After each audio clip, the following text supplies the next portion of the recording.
मुस्लिम लोगों की डिमांड थी उस समय, और गांधी ने सिग्नेचर कर दी और गांधी ने कहा आपकी सारे मांग मैं कबूल करता हूं।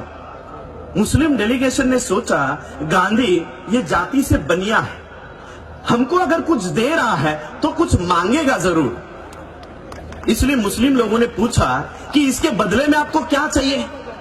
गांधी ने तब अपने जहरीले दांत वहां पर निकाले और गांधी ने कहा कल सुबह जब राउंड टेबल कॉन्फ्रेंस की शुरुआत होगी और जैसे ही अंबेडकर अपने चेयर से खड़े होकर जो जो हक और अधिकार अपने लोगों को मांगने वाला है उसको तुमको विरोध करना पड़ेगा, उसको विरोध करो।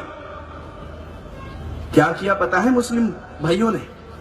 मुस्लिम भाइयों ने कहा कि अस्पृश्यों के, अछूतों के हक और अधिकार में से अगर आप हमको कुछ देना चाहते हो तो हम कतई स्वीकार नहीं करेंगे। दूसरे दिन ये मुस्लिम बाबा साहब के बाजू से खड़े हुए, बाबा साहब अंबेडकर जी के बाजू से खड़े हुए और बाबा साहब अंबेडकर जी को इस देश में कॉम्युनल अवार्ड जाहिर हुआ। आज का जो आपका रिजर्वेशन है ये भारत सरकार ने दिया हुआ नहीं है।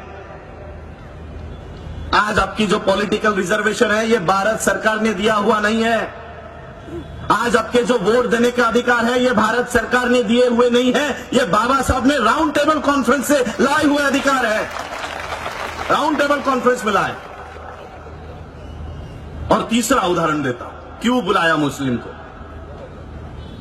इस देश में जब अंग्रेजों ने सोचा कि अभी इस देश को आजाद कर देना चाहिए, इस देश में बहुत उठाव हो रहा है, आजादी की मांग हो रही है, अब हमको इस देश से चले जाना चाहिए, तब अंग्रेजों ने कहा चले तो जाएंगे लेकिन हम जाने के बाद ये चलेगा कैसे, ये देश चलेगा कैसे। और इसलिए इस देश को चलाने के लिए एक कॉन्स्टिट्यूएंट असेंबली, संविधान सभा होनी चाहिए। ये संविधान सभा इस देश के संविधान को निर्माण करने का काम करेगी।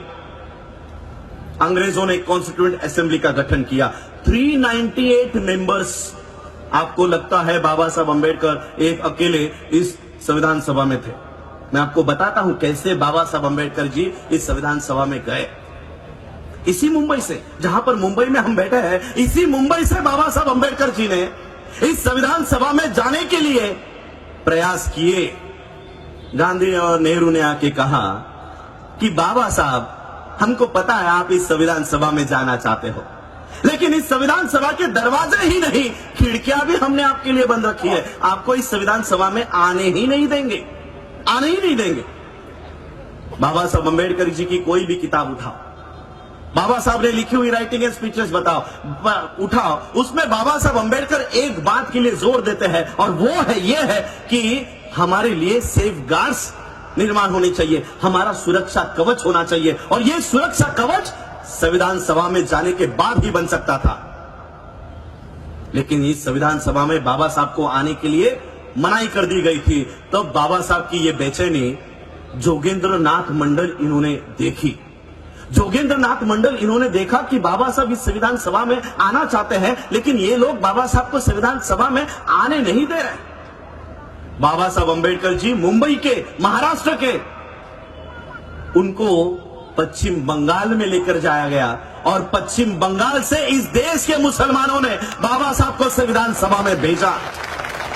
इस देश के संविधान को बनाने के लिए, इस देश के संविधान को निर्माण करने के लिए बाबा साहब को इस देश के मुसलमानों ने मदद की और आज इस देश के संविधान को हटाने की कोशिश कर रहे हैं। और मैं बाबा साहब के थर्ड जनरेशन से एक प्रतिनिधि ये प्रयास कर रहा हूं कि बाबा साहब का संविधान इस देश में टिका रहे, बना रहे। और इसलिए बाबा साहब का परपोता होने के नाते मैं मुसलमानों को आह्वान करना चाहूंगा कि जिन बाबा साहब को आपने संविधान सभा में भेजने का काम किया, उस संविधान पे आज धोखा मंडरा रहा है। उस संविधान को बचाने के लिए फिर से आपको अंबेडकर परिवार का साथ देना होगा,